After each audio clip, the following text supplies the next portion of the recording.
음, 음.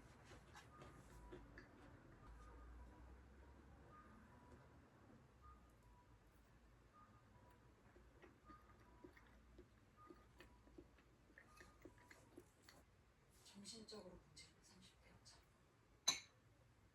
진짜로? 이주환이 그렇게 꼭 집어서 소화시켜 줄 거예요? 아니요. 전 다른 사람. 정신적으로 문제 있는 사람들한테 도움되는 걸 알아서.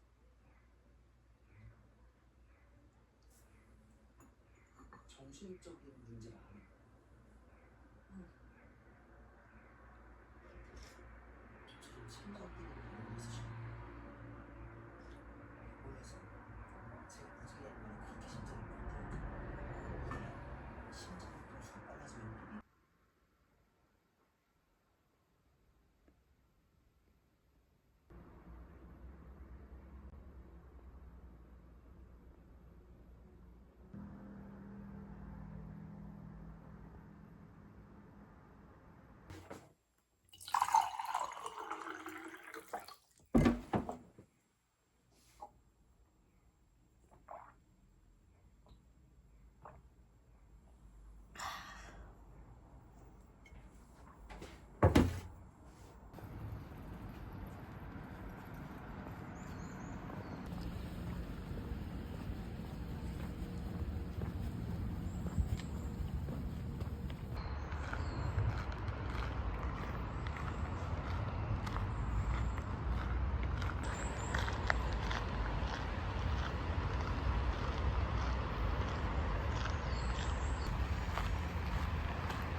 割がいて、慶応のやつはすぐ絡まりがち。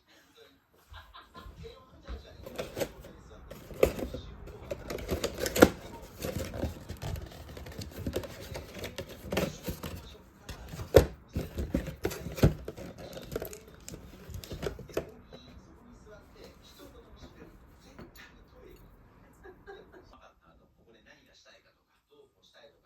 久しぶりだとか、そんな時点で斬首される。役に立てるなら何でもいいよ。はいはい、体育館に分かれてます。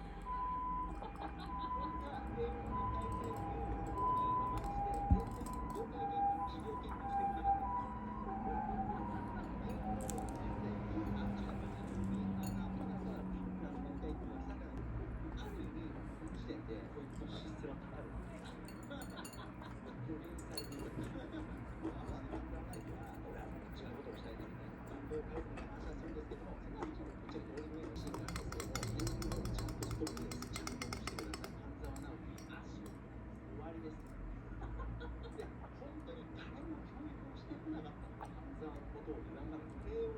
早苗と誹謗中傷で開示請求されるようです。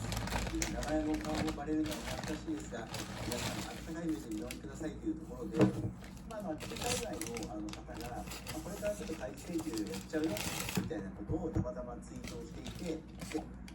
僕のだけ選んでて、いやいや、やっぱりこういった人事の顔も見割れもですね、開示請求もですね、応援の方よろしくお願いいたします。そんな中でちょっと今日ちゃんと話したいなと思って、ちゃんとでも話したいと思ったのは、ゾスノンフィクションですね。ゾス系嫌いではない正直なところ、熱く働くというのは結構嫌いじゃなくて、ルールにね、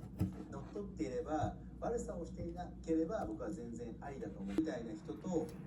結構期待をされていたけれども、やっぱ伸び悩んでいたお兄ちゃん、この対比というか、このお兄ちゃんめちゃくちゃポンコツ、めちゃくちゃ上がらないとかないことだと思うの、正直なところね。これはテレアポガンガンやる気はね、今時の言葉を使うのでインサイドストーン、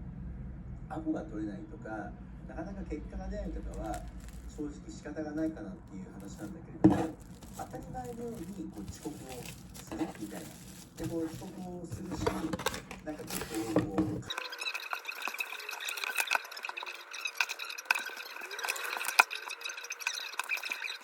男性のことがなんか急にダンスをし始めるっていう全く見てて意味がわからなかった。その子のまず前半の苦戦みたいな話と、20代中盤後半の活躍しているマネージャーのお兄さんの人が出てきて、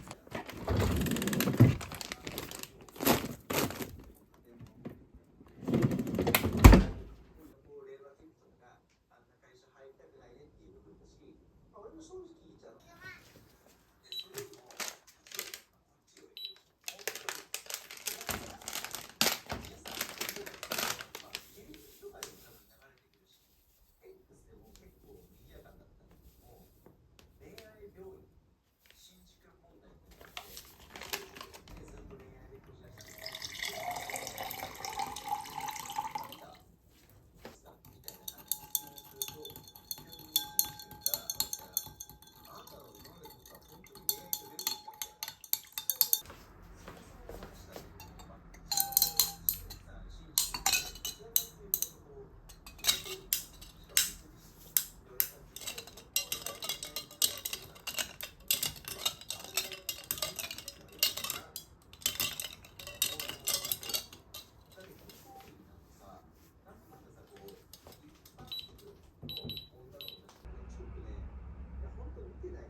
お前、かんざしはつけないのか。じゃあ、それをつけてこい。約束だし、仕方ない。ほら見てごらん、どうなんか。この子は賢いからバナナの足のと腹の子は食べないんだよ。この苦味が好きなんですけどね。食べ物は無駄にするなと花町で貧しく暮らしているのは親父には欲というものがないからだ。ジョーちゃん、さっきから何を作ってるんだい？玉葉様、親父が翡翠宮専属ではなく医局勤めになったのはおそらく神子様の計らいだ。今皇宮には少なくとももう一人帝の御子を宿している方がいる。リファ様だ。次の子は無事に育った。皆さんこんにちは、のこです。動画のタイトルにもある通り、復職して3ヶ月が経ったので、ちょっと最近の仕事についてとかをお話ししたりとか、あとはインスタで募集したお仕事に関するなんかお悩みとかアドバイスとかをいただいたので、それにお答えしていきたいなというふうに思います。まず復職してから今3ヶ月が経ちました。今のところ会社の方に配慮とかもしていただいて、なんとか3ヶ月働くことができてます。いろいろご心配のお声とかくださった皆様ありがとうございます。本当にもう一つ一つのコメントがめっちゃ励みになって、DM とかも返信はできてないんですけど、すごく全部読ませていただいて、すごくそれで元気をもらってます。いつもありがとうございます。仕事に関しては今前よりもちょっと在宅の日を増やしたりとか、有給を使ったりとかしてなんとか仕事をしてる状態になります。正直まだちょっと精神的に不安定なところがあったりとかはするんですけど、復職初日らへんのもうなんか人と喋ったら涙が止まらへんみたいなことは今のところなくなって、普通に泣かずに働けてる状態になります。正直自分の感覚としては休職前の感じに戻ったとは自分ではあんまり思ってなくって、疲れやすくなったなとか、前までは平気だったことがハードル高く感じたりとかしてるかなと思います。なので今はもう前の自分に頑張って戻らなきゃっていうよりかは、今の自分がどうやったら負担なく働けるのかなっていう方法を探してる最中になります。今のお仕事の感じは以上になります。あとここからはインスタで募集したお仕事に関するお悩みとかをいただいたので、それにお答えしていきたいなって思います。まず一つ目が、勤務時間はフルタイムですかという質問なんですけど、勤務時間はフルタイムです。時短とか選択肢にあったのかな。あったんだったら時短がいいな何のために生きてるのかわからなくなることがあります。めっちゃわかる。本当にめっちゃわかる。私今まで生きてきて結構生きづらいなって思うことが正直多くって、こんなに苦痛を感じながら生きる意味って何なんやろうみたいな、これから先この苦痛を乗り越えた先に幸せはあるのかなみたいなのをすごく考えちゃいます。私今28歳なんですけど、28歳の年ってもう結婚する人は結婚して、で子供を産む人は子供を産んで、でお仕事だったらキャリアを積んでどんどん出世していたりとか、いろんな道に進んでる人がいるじゃないですか。その中で自分はすごい劣ってる風に感じてしまって、これから先幸せって思える日はあるのかなみたいな思いますよね。すごい何の解決もできなくて共感しかできないんですけど、私的にすごいわからない未来を考えてしまうとすごい漠然とした不安に襲われることが多いので、今にフォーカスするようになったら、若干マシになったかなと思います。例えば空見てめっちゃ綺麗やなとか、私は自然が好きなんで自然のあふれるところに行ってめっちゃ空綺麗やなとか、緑めっちゃこの季節綺麗やなとかお花とか見てめっちゃ綺麗やなみたいな思ったりとか、あとはご飯食べて美味しいって感じたらにこうフォーカスするみたいなのをしたらちょっとはマシになったかなと思います。ファイヤーしたいと思いますか？ファイヤーか。ファイヤーってこう貯金で暮らしてこう何もこうお金を稼ぐ行為をしないっていうことですよね、多分。どうなんやろ。でも私多分お金あったらカフェするからファイヤーはしたいと思わへんかな。期間限定やったらしたいなと思います。半年とか1年とか。次がお仕事はやりがいかお給料かどちらを優先すべきだと思いますか？どっちもある状態でさらにどっちの方が大事かやったらやりがいかなって思いますけど、どっちもない状態やったらお給料かなって思います。お給料だけを求めたらお金ってあっても意味ないじゃないですか。あるだけやったら意味がないじゃないですか。そのお金を使ってする何かが重要だと思うので、お給料だけやったら折れる時期が来ると思います。なんでこんなにお金を稼いでるんやろ自分みたいなふとなんか我に返る時が来ると思う。かと言いつつお給料が少なすぎて満たされてなかったらそれはもうやりがい云々の話じゃなくなってくるので、どっちもなかったらお給料で、どっちもある状態ではやりがいかなと思いますね。今のお仕事はどうやって見つけましたか？今の仕事はインディードかな。インディード経由で自社の応募フォーム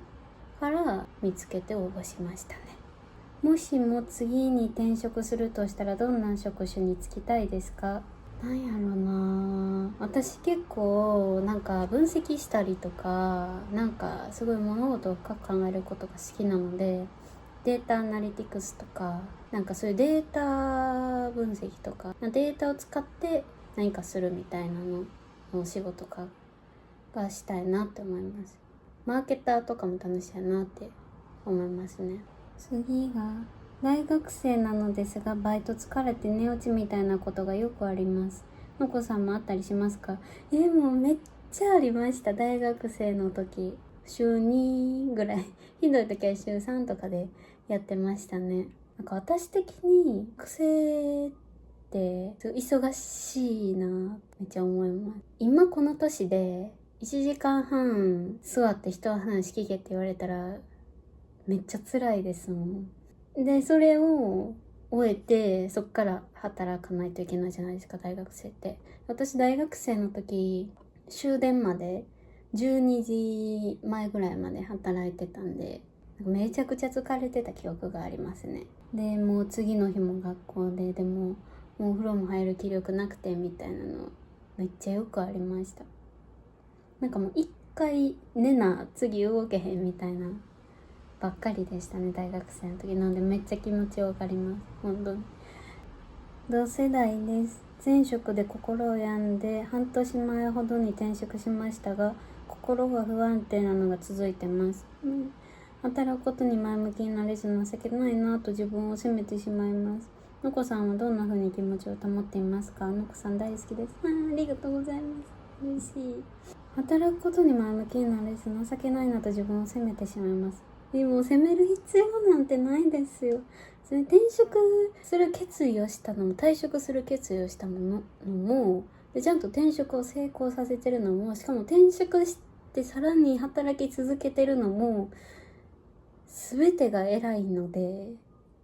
責める必要なんてないと思います。でさらに働くことに前向きになろうとしてるその姿勢が素晴らしいので何も責める必要はないと思います。でも責めちゃう気持ちもわかります。私も復職したとはいえなんか働くことに前向きになれてるかどうかとかって言われると前向きではないですし、なんか毎日行くだけで精一杯な毎日ですし、正直なんかすごく仕事に対してこう前のめりにしてるかと言われればそうではないので、なんて言うんだろう、周りはすごく頑張ってるのになんかそこについていけない自分みたいなのをこう感じて、なんかちょっと周り申し訳ないなみたいな気持ちになるのはめっちゃわかります。すごいわかる。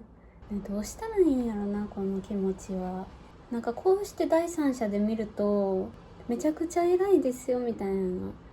第三者視点で見たらわかるのに、その凄さがなぜか当事者でやってる時はなんか自分なんてみたいな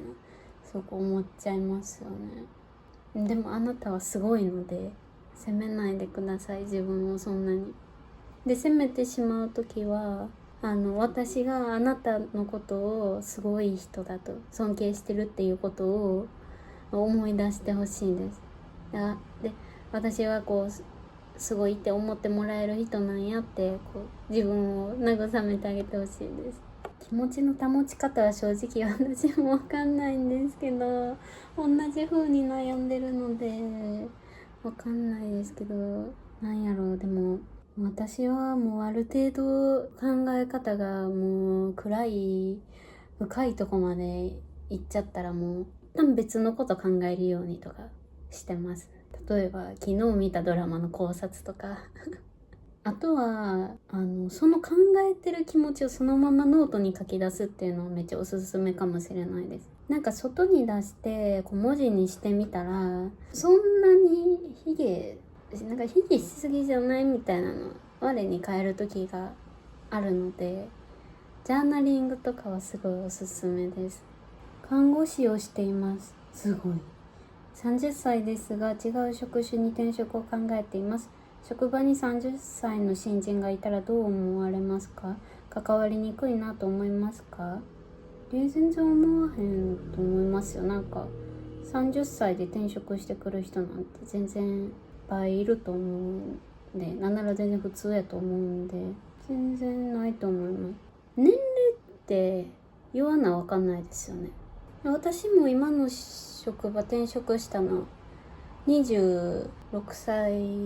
7歳ぐらいの時ですけど、多分年齢知ってる人って部署の人ぐらいじゃないかなって思いますね。なんで別に言わなかったらいいと思います。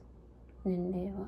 転職活動がうまくいかず悩んでます。アドバイスください。転職活動ってめっちゃ辛いですよね。書類の作成しないといけないじゃないですか。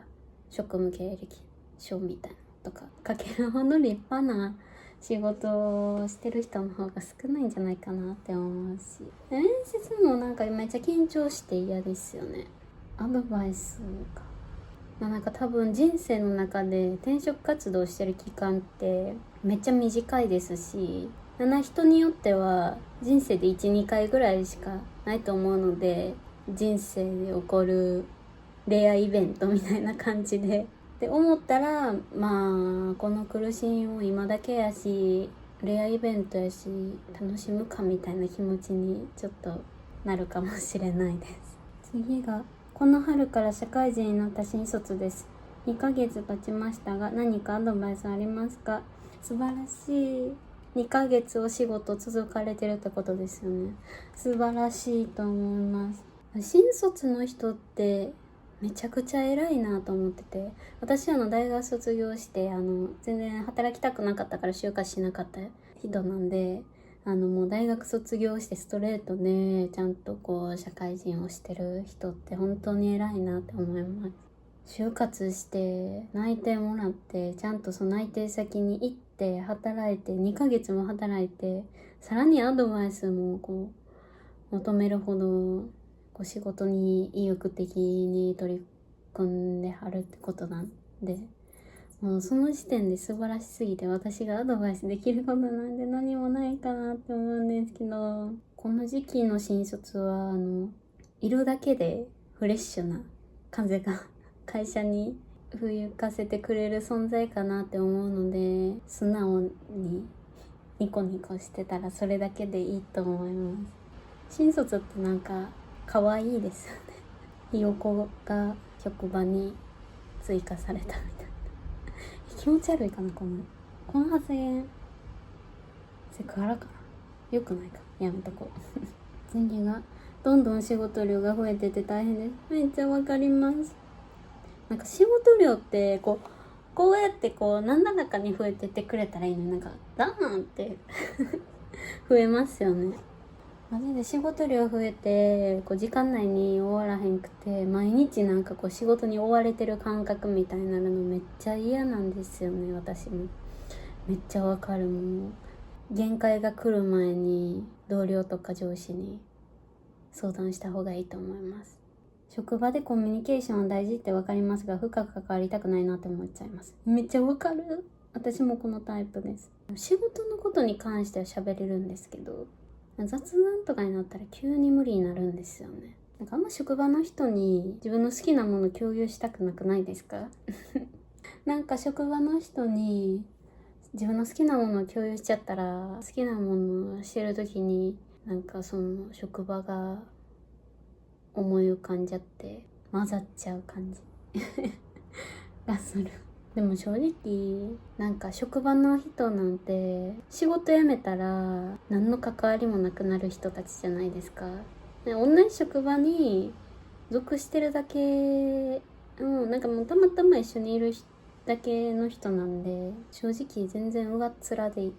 いいかなって私は思ってます。職場で素を出せる人っているんですかね。もしいたら教えてほしいです。どうやっ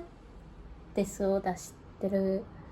んですかね。次が転職して3日目ですが、毎日いっぱいいっぱいでもつい頑張りすぎてしまいます。のこさんが就職された時に意識してたことありますか？中途なのである程度のことはわかると思われているのかなとか勝手に不安で、接客から事務なので未経験なことばかりです。大変な時期ですね。転職して3日目、もう一番緊張する時期ですよね。でつい頑張りすぎてしまうのもめっちゃわかる。なんか中途ってやっぱ新卒じゃないから、なんかある程度のことは分かってるやろみたいな感じで来られますよね。のこさんが就職された時に意識してたことありますか？ないなないというか、もう私行くだけで疲労困憊やから、とりあえず行けばいいやみたいな行ってからのことは行ってから考えようみたいな感じだったんで、もう行くことだけ行けば100点みたいな感じで思ってたかもしれない。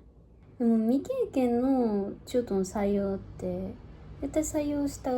側、会社は分かってると思うので、なんかもうバンバンいろいろ聞いていいんじゃないかなって思います。次が仕事で心が折れそうになった時はどうやって乗り越えてますか？乗り越えてない仕事で心が折れそうになった時は考えへん考えても考えへんくても、仕事は回るやろうし、うちの心が病むほど仕事をしなあかんかって言われたらそうでもないと思うし、考えない。職場でミスがあったとしても、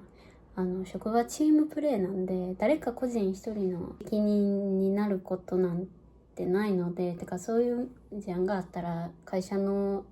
組織のあり方が問題なだけなので、どうなろうと知りませんみたいなそんなにめっちゃ突き放すような言い方じゃないけど、なんかそんなに自分の心を持っていかれるほどはしませんよみたいなスタンスではいるようにしてますね。なんで心が折れそうになった時はもう思考を放棄していいと思います、私は。次が仕事が本当に毎日辞めたい病です。いや本当にわかる。どんな気持ちで踏みとどまってますか？いや本当にこれは本当に私も正直そうで、もうなんか最近はちょっと減りつつあるけども、復職してすぐの時はもう今すぐ上司のとこに行ってもう辞めますって言おうかなって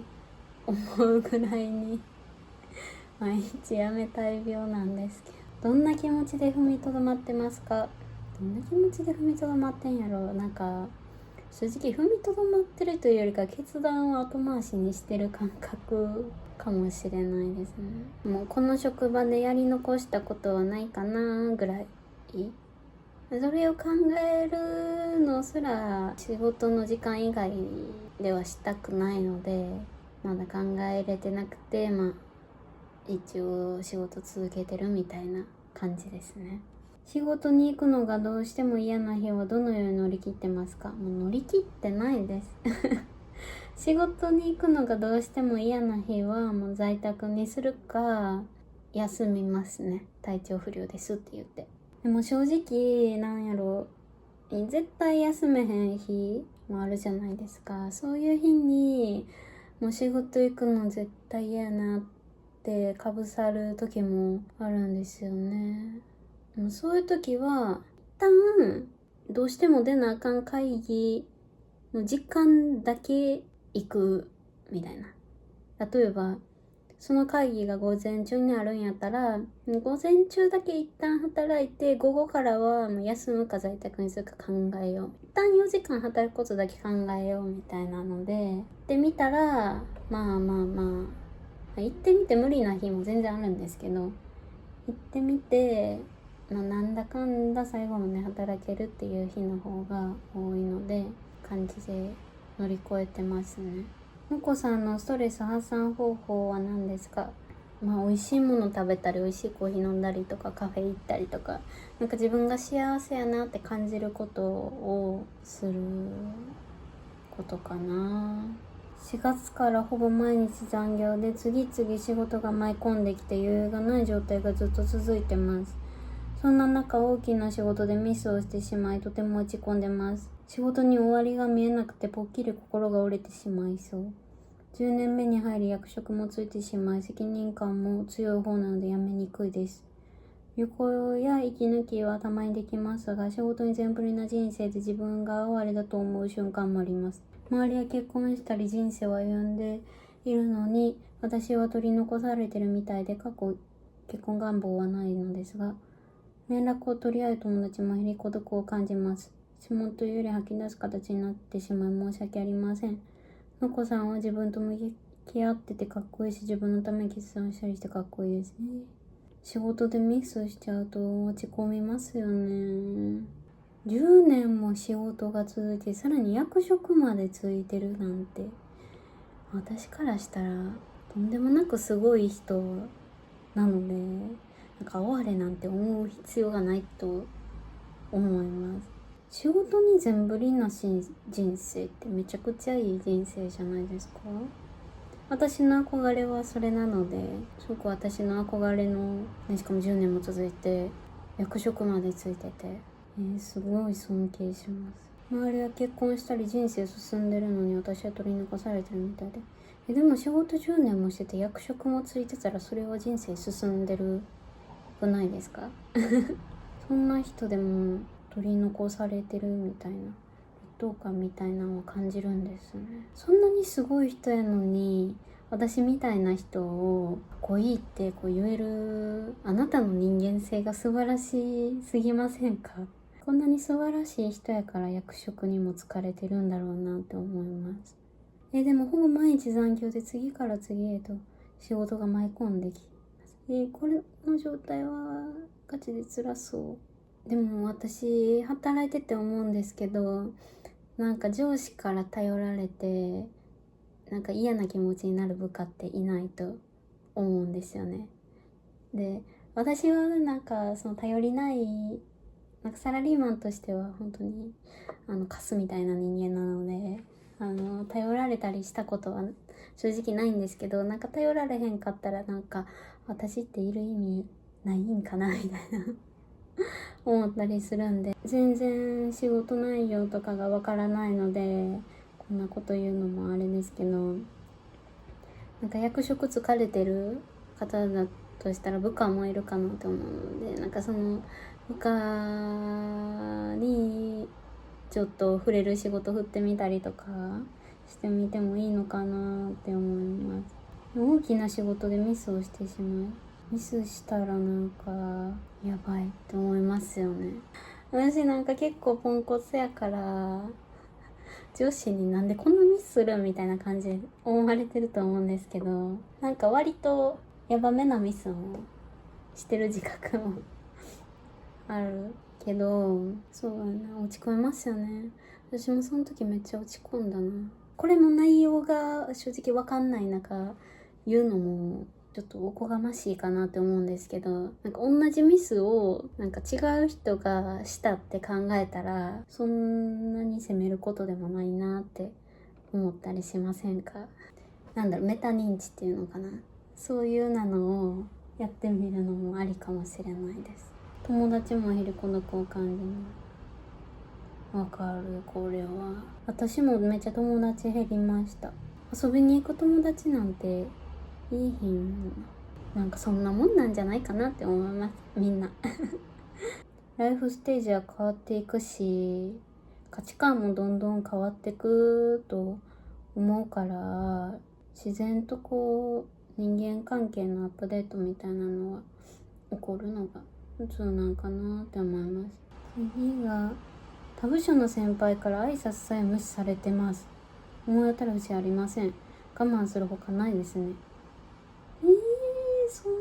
人間がいるの？その先輩やばいですね。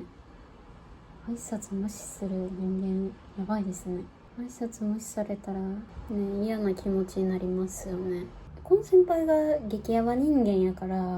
なんか正直こういう人は勝手に自分の評価を下げていくから、なんか我慢するというよりもう無視されるたんびに、こいつ今日もやばいなみたいな今日も自分で評価落としとるわみたいな感じで逆に楽しむみたいなのありじゃないですかでも普通に無視されるんやったらこの人にだけ挨拶せんかったらいいと思います。でその挨拶しひん自分が嫌で、それでまたストレス受けちゃうみたいなのやったら、もう挨拶して、今日もこいつは人の挨拶を無視するような人間性で生きてて、自分で自分の人間性を落としてて返すやなみたいなくらいに思ったらいいと思います。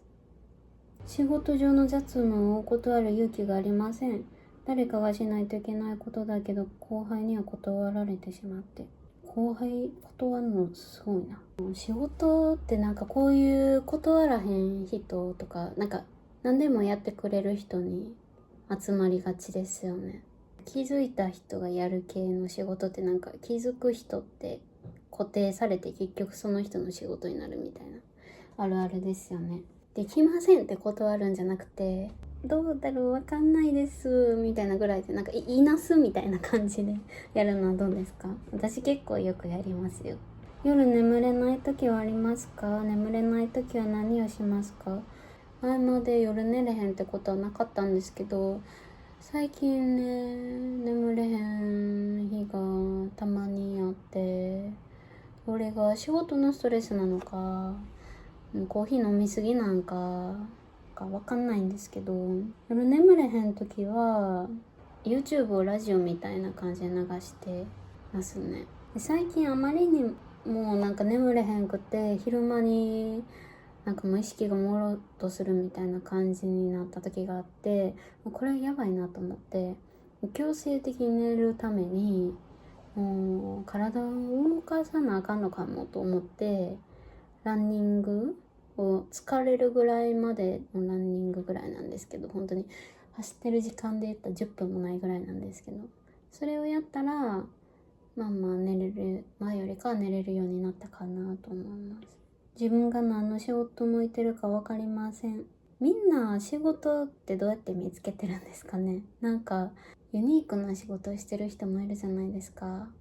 そこにこうたどり着く経緯みたいなのぜひ教えてほしい。でも私仕事向いてるかどうかよりもなんかやりたくない仕事を避けて選んでたかもしれないです。私バリスタやってた時は、飲食の接客業ですけど、もう本当に接客が無理で、もう接客やってた時はほんまに1日8時間しか働いてへんけど、もう家帰ったら何もできへんみたいな感じで、今よりめちゃくちゃ疲れてたので、客は絶対に無理やなってその時に思って、もう接客っていう選択肢をなくしたとか、体力がないので体力を使う仕事もう無理やってなって、でどんどんなんかやりたくないことを除外してって決めてったみたいなところありますね。職場で失礼なこと言われてモヤモヤしてます。苦手な人です。モヤモヤ解消方法を知りたいです。そもそも失礼なこと言ってくるやつがとしてやばいから、あなたがモヤモヤする必要はないなって思いますけど、いやでも分かります。なんか私結構実年齢より若く見られるんですけど、でもこれもう若い時っていうかもう学生の時からそうなんで、もうそれを一生付き合っていかなあかんなとは思ってるんですけど、面と向かって幼く見えるよねみたいな言われることは結構多いんですよ。ニュアンスで悪い方向で言ってんやろなみたいなのってなんとなくわかるじゃないですか。でも悪い方向で言ってんやろなって言いつつ、もうその時は「いやそうなんです」みたいな、昔からよく言われますみたいな言って、その時は別に何とも思ってないふりするんですけど、もう内心めっちゃモヤモヤしますね。何が目的でそれを言うんやろみたいな思いますし、その言葉の裏はあるじゃないですか。例えばなんか、見た目だけじゃなくて精神年齢的にもねみたいな感じのニュアンスがあるんやろなみたいなの考えて、モヤモヤする時も確かにあるな。でも正直もうこの年になってくると人からの意見ってそんな重要じゃないなみたいなの感じてるところあります。その一人の意見ってその人が生きてきた今までの常識から放たれてる言葉じゃないですか。なんでたった一人の人間の価値観の言葉なんで、そこにすごく重きを置く理由はないなというか、尊敬してる人の意見とか大事にしたいなって、参考にしたいなって思うんですけど、なんかモブ A みたいな名前と顔だけ知ってますよみたいな感じの人の意見は正直空気と一緒ぐらいだと思ってます。その人の存在ごとないことにしていいと思います苦手な人のことを考える時間ってなんかもうあまりにも無駄すぎるので、苦手な人と関わらなあかん場面もあるかなと思うんですけど、対面する時以外この人を自分の世界から消し去るみたいなでいいと思います。モヤモヤ解消法、もう他人の意見なんかゴミやぐらいに思うことですかね年も社歴も一つ下の後輩から舐められてる気がして職場の人間となることはありますか？めっちゃある、超ある。舐められてるなって思うことは正直めっちゃありますね。最近は仕事の時間以外に仕事のことを考えても何のプラスにもならない無駄な時間でしかないので、最近は意図的に考えへんようにしてますね。前まではなんか家でも仕事のことを考えちゃって、なんかもうずっと頭が働き続けてるみたいな感じになってたんですけど、最近は強制的にもう音鳴らしたりして、もう自分の中でこれは仕事のことを考えへんくなる合図やみたいなしたりして、強制的に仕事のことを考えるのをやめたりする努力をしてますね。後輩から舐められてる気がする。後輩が私のことをどう思ってようが、なんか私に何の関係もないじゃないですか。上司からの評価は仕事に関わるんであれですけど、後輩からどう思われてようが関係なくないですかで、なんか先輩のこと舐める後輩なんてその程度の人間なんで考えなくていいと思います以上、仕事に関するお悩みとかいただいたものに答えてみました。いかがでしたでしょうか。明日も仕事なんですけど普通に行きたくないな。明日の仕事のことは明日を考えよう。頑張りすぎないように日々生きていきましょう。美味しいものを食べて、見たいものを見て、綺麗なものを見て過ごしましょう。長い動画を最後までご覧くださりありがとうございます。では次の動画でまたお会いしましょう。バイバーイ。